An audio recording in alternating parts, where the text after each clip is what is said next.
에스라 8장 21절부터 30절까지 교독하겠습니다.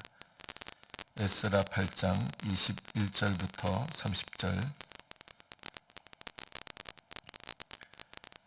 21절부터 교독합니다.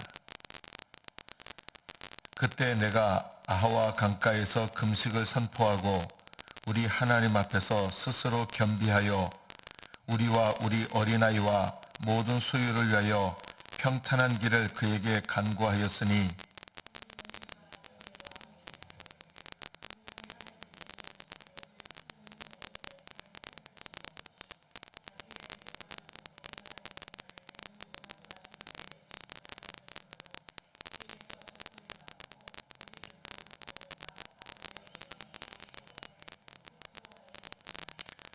그러므로 우리가 이를 위하여 금식하며 우리 하나님께 간구하였더니 그의 응낙하심을 입었느니라.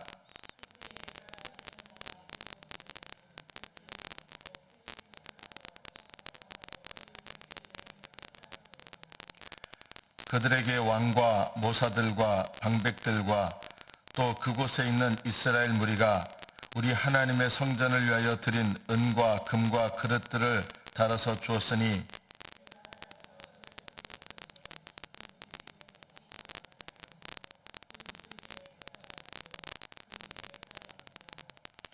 또 금 잔이 20개라.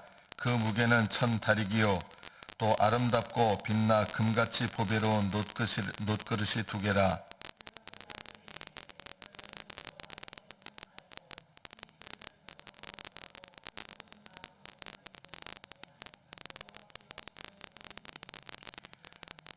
너희는 예루살렘 여호와의 성전 골방에 이르러 제사장들과 레위 사람의 우두머리들과 이스라엘의 족장들 앞에서 이 그릇을 달기까지 삼가 지키라.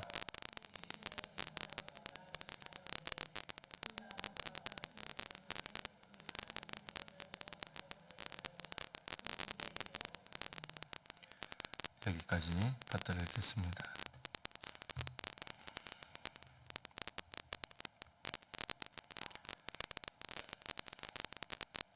에스라를 중심으로 이스라엘 백성이 두 번째로 포로에서 귀환하게 됩니다. 이 포로 귀환의 여정은 거리만 해도 1500km입니다. 우리나라 군인들 중에 특수부대들이 천리행군을 하잖아요. 천리행군이 400km입니다. 그 400km 천리행군의 4배에 해당하는 긴 여정입니다. 여기는 애들도 있고 여자들도 있고 무엇보다도 하나님께 드린 또 하나님의 예배에 하나님께 드리는 예배에 쓰일 수많은 그릇들, 금그릇, 은그릇, 금과 은들이 있습니다. 엄청난 양입니다. 오늘 본문에 보면 은이 650달란트다.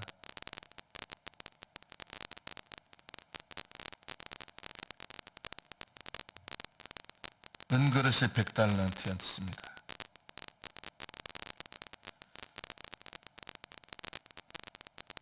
한 달란트가 34kg이거든요.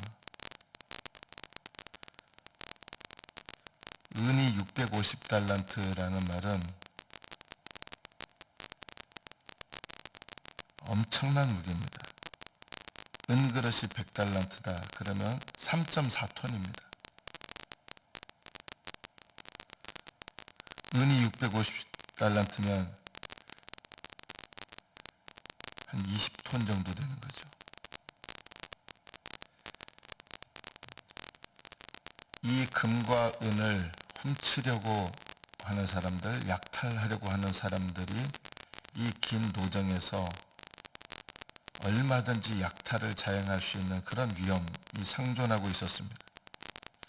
그냥 어려운 행군을 하는 게 아니라 목숨을 각오하고 도적대들의 위험, 이런 위험들을 각오하고 아이들까지 데려가야 되는 이때 참여한 사람들이 5,000명 정도입니다.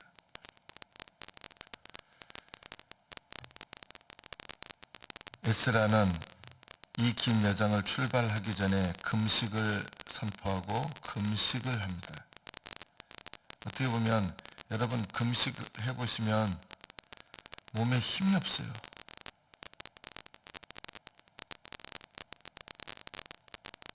정상적인 몸으로도 걸어가려면 쉽지 않은 여정인데 시작부터 금식을 하고 시작을 한다는 것, 이게 얼마나 상식적이지 않은, 몰상식하다는 뜻이 아닙니다. 성경은 신앙에 대해서 몰상식하다고 얘기하지 않습니다. 상식을 뛰어넘는 것이죠. 이거는 몰상식이 아니라 상식을 뛰어넘는 겁니다. 왜 이럴 필요가 있었습니까? 이것은 하나님께서 지켜주시고 붙들어주지 않으시면 도저히 갈 수가 없다. 그래서 하나님의 도우심을 힘입어야겠다고 생각한 것이죠. 근데 하나님의 도우심을 힘입는데 그런 기도만 하지, 몸에 힘을 빼놓지 말고 기도만 하지 왜 굳이 금식을 하는가?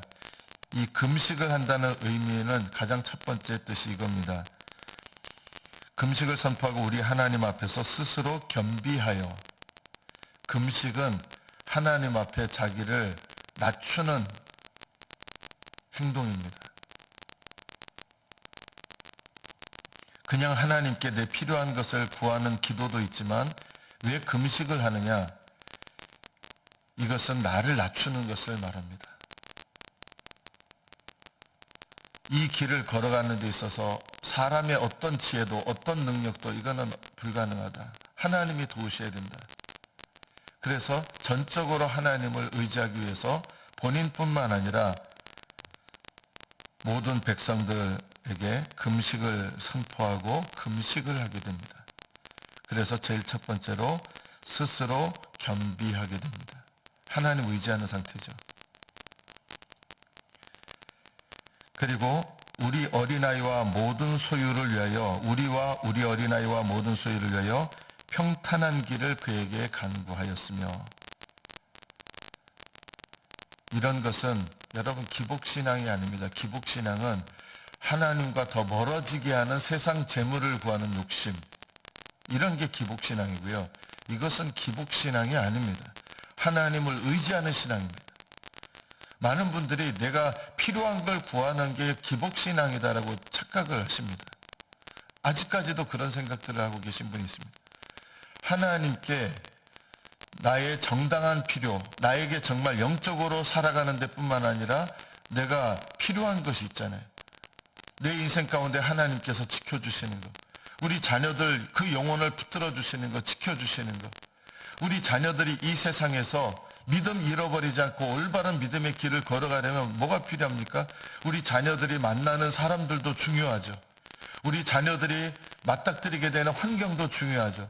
그래서 이런 환경과 만나는 사람, 만나는 관계를 위해서 하나님 앞에 기도하면서 우리 자녀들이 올바른 신앙의 길을 걸어가도록 하나님께 구하는 것, 이런 것들은 기복신앙이 아니라 하나님께 올바른 필요를 간구하는 것입니다. 올바른 필요를 간구하는 것을 부끄럽게 여겨서는 안 됩니다. 이것은 기복신앙과는 다른 것입니다. 하나님을 의지하는 것입니다. 우리와 우리 어린아이와 모든 소유를 위하여 평탄한 길을 그에게 간구합니다. 지켜주시라고. 금식하면서 지켜달라고. 하나님의 도우심이 없이는 도저히 우리 힘으로 지킬 수가 없습니다.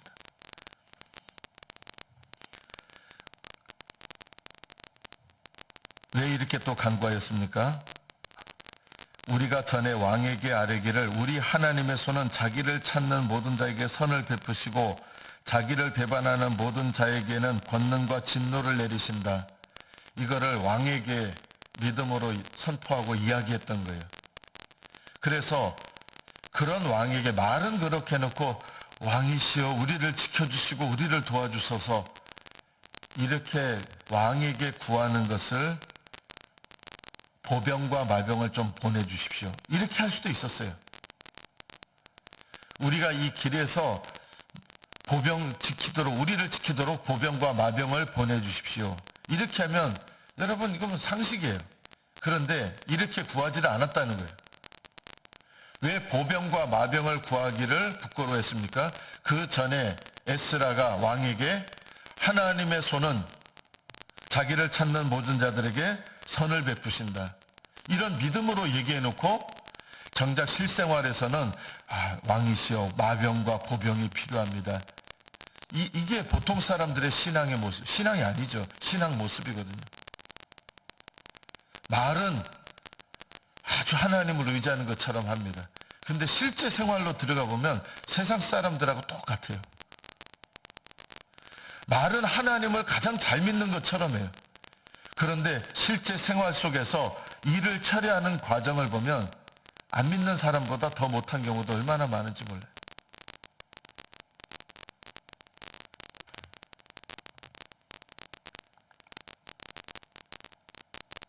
남들 모습이 아니라 내 모습이 그럴 수 있는 거예요. 우리는 말은 얼마나 청산유수처럼 하나님을 경외하는 것이 입에 달리고 얼마나 입술의 말로는 하나님을 잘 섬깁니까? 그런데 실제 내 삶의 모습으로 딱 들어가면 전혀 신앙과 상관없어요. 세상의 방식대로 행해요. 에스라는 신앙과 실제 생활이 떨어질 수가 없는 거예요. 믿지 않는 왕에게 이렇게 얘기해놓고 마병과 보병을 충분히 주십시오. 이렇게 할 수가 없는 거예요. 하나님께서 우리를 지켜주십니다 해놓고 마병과 보병을 보내서 우리를 지켜주십시오. 이거는 모순적인 것이었죠. 그래서 하나님의 도우심을 간구합니다. 마병과 보병을 구하지 않습니다. 여러분 실제로 교회에서 만약에 이런 비슷한 일이 일어나면 어떻게 하는지 아십니까? 평상시에 다 하나님을 찬양하는 것 같은 분들이 에스라가 이런 결정을 하면 와서 이렇게 얘기하면 정신 나갔습니까 지금? 지금 1500km나 가야 되는데 여기서 금과 은 이거 누가 지켜줍니까? 아니 하나님께 구하는 거는 맞는데 하나님께 구하고 사람이 해야 될 건 해야죠. 대부분 이런 식의 논리로 다 얘기하지 않습니까? 하나님께 구하는 거는 구하는 거고 사람한테 해야 될 거는 해야 될 거 아닙니까? 왜 당신이 마병과 보병을 구하는 거 안 합니까? 왜 그런 바보 같은 짓을 합니까? 다 이렇게 얘기합니다. 기도는 기도고 신앙은 신앙이고 현실은 현실이라고. 그래서 우리의 신앙은 대부분 예배당 안에서만 하나님이 갇혀 있습니다. 하나님은 어디나 계시는 하나님이 아닙니다. 하나님은 실제 그리스도인들의 삶 속에서는 어디만 계시느냐? 예배당 안에만 계시는 하나님입니다. 하나님은 예배당 밖을 떠나자마자 계시지 않습니다. 그래서 예배당 안에서는 아주 신령한 모습을 나타내지만 예배당을 떠나면 그때부터는 믿지 않는 사람과 똑같은 모습이 되는 것입니다. 이것은 하나님을 믿는 것이 아닙니다. 하나님은 이런 사람들을 모르십니다. 예배당의 삶과 예배당 밖에서의 삶이 일치되는 사람만을 주님께서는 아십니다.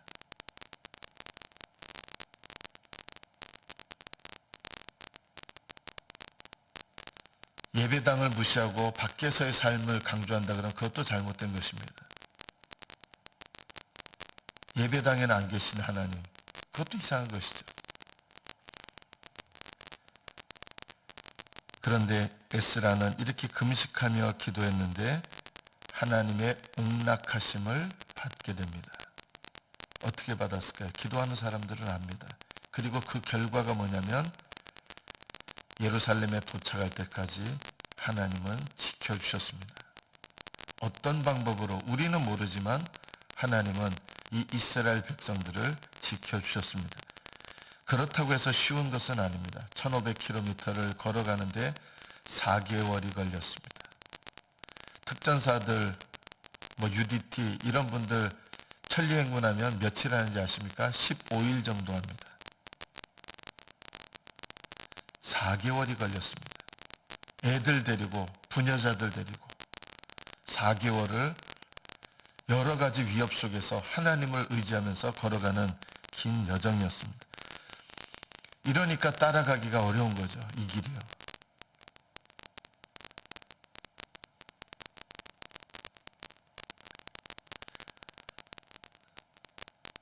사람들은 좁은 길을 걸어가는 그리스도인들을 바보 같다라고 얘기합니다. 실제로 그렇습니다. 뭘 그렇게까지 신앙생활해?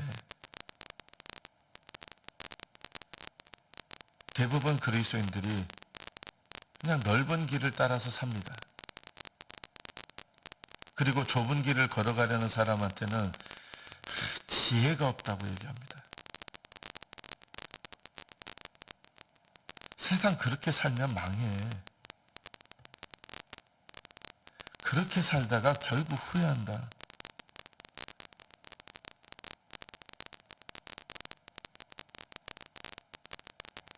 하나님은 넓은 길을 걸어가도 다 이해하셔. 사랑하시니까.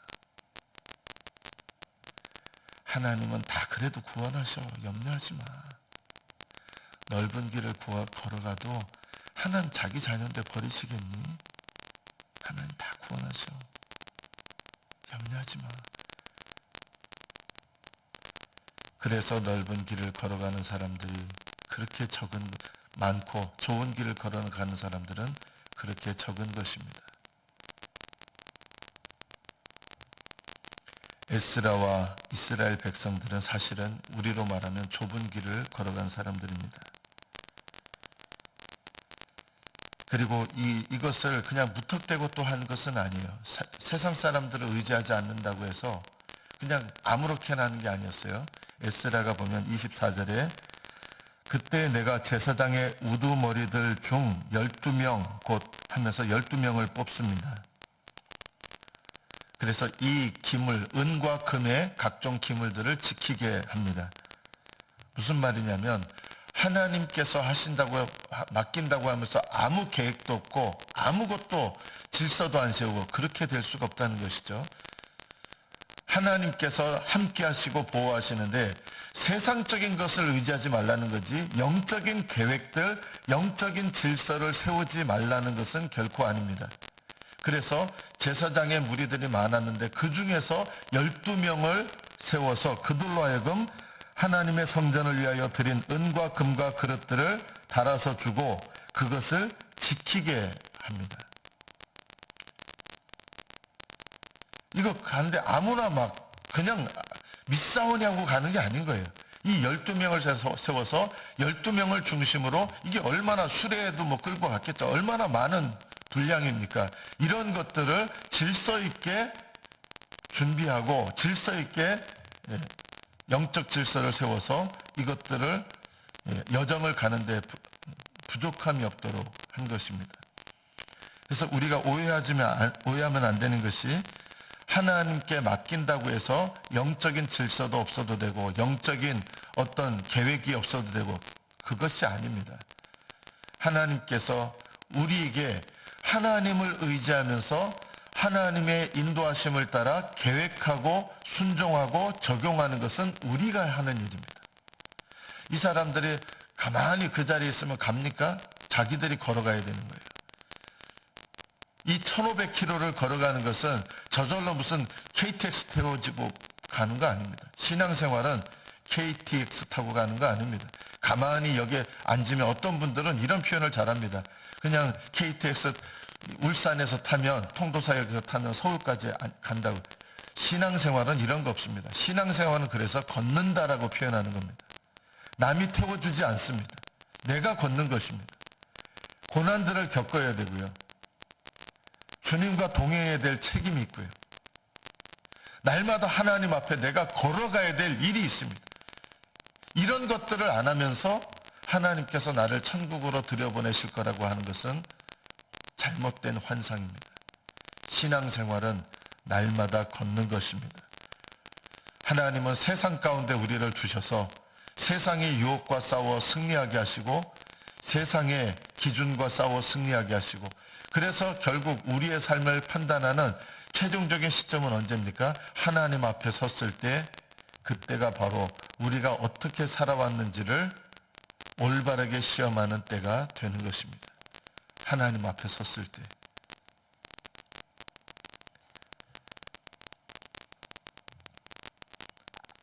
여러분은 하나님 앞에 섰을 때 내가 어떤 것을 하나님께 드렸고 주님을 위하여 어떤 수고를 해왔고 주의 이름을 위해서 내가 어떤 인생의 길을 걸어왔습니까? 주님을 위하여. 세상에서 아무리 성공해도 어떤 분들은 그렇습니다. 세상적인 방법으로 다 해놓고 사실은 하나님이 복 주셨다고 영적인 자랑도 하는 분들도 있습니다. 하나님은 자신과 함께 동행한 자들을 아십니다. 이것이 우리 인생에서 가장 중요합니다. 내가 너를 안다, 너를 알지 못한다. 가장 중요한 게 뭔지 아십니까? 주님께서 아시는 자들은 주님과 동행하는 자들입니다.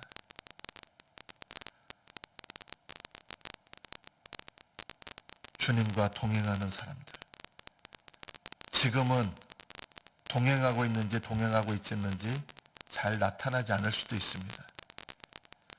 좁은 길을 걸어가는 사람들은 오히려 조롱을 받을 수도 있습니다. 그러나 때가 되면 나타날 때가 있습니다. 마지막으로 28절 이후에 보면 29절 뒷부분에 제사장들에게 이렇게 얘기를 합니다. 이 그릇을 달기까지 삼가 지키라. 너희도 거룩하고 그릇들도 거룩하고 이 그릇들은 여호와께 백성들이 또 왕이 즐거이 드린 예물인데 이것을 함부로 너희들 마음대로 처분하거나 하지 말고 예루살렘에 도착해서 그 그릇을 달아서 거기 가서 이제 규모 있게 또 어디다 배치를 하겠죠. 은은 어디다 쓰고 이 은은 어디다 쓰고 그것을 하기까지 너희들이 해야 될 것은 뭐냐? 이 여정 가운데서 삼가 지키는 것, 깨어있어 그릇들을 지키는 것. 삼가 지키라는 말은 깨어있어 지키라는 뜻입니다. 원문대로 하면 하나님께서 여러분에게 맡기신 것을 깨어있어 지키는 것, 여러분에게 맡기신 시간 깨어있어 지키는 것, 여러분에게 허락하신 은사 깨어있어 지키는 것, 여러분에게 맡기신 것이 무엇이든지 깨어있어 그것을 지키는 것, 이것이 맡은 자들에게 필요한 것입니다.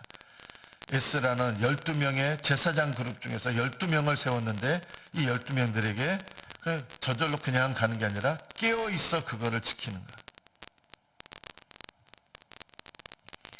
나에게 주신 한계가 있습니다.